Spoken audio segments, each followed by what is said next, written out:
Исусе Христе, Сине на живия Бог, Творче на небето и на земята, Спасителю на света, погледни с милостиво око на тази Твоя рабиня Иванка, боляща.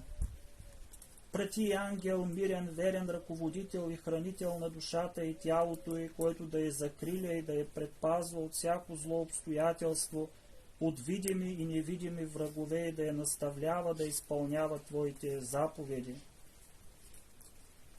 Вслушай се в гласа на нейните сърдечни молитви и стенания към Тебе. Помилуй я, Господи, и прекрати всяко зловредно влияние на завистливи и злобни човеци, причинено от лош поглед или злокобна мисъл и пожелание.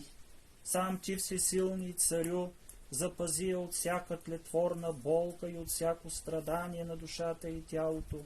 Огради я с ангели светли и сияйни, които да я предпазват от всяко зло.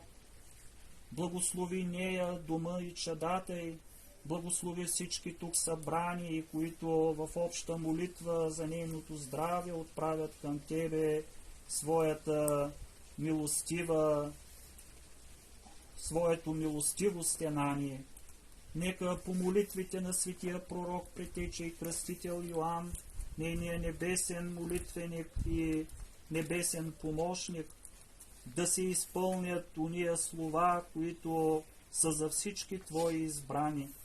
Нека по молитвите на пречистата Твоя майка, Пресветата Владичица, наша Богородица, успението на която чествахме скоро на 15 август, нека по нейните свети молитви да бъде здравето и успехите във всяко добро начинание за тази Твоя рабиня Иванка в пълнота изпълнени.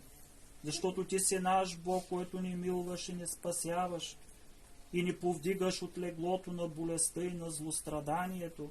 Затова на Тебе заедно с Твоя безначален Отец и пресветия благи и животворящия Твой Дух въздаваме слава, сега, винаги и во веки веков. Амин.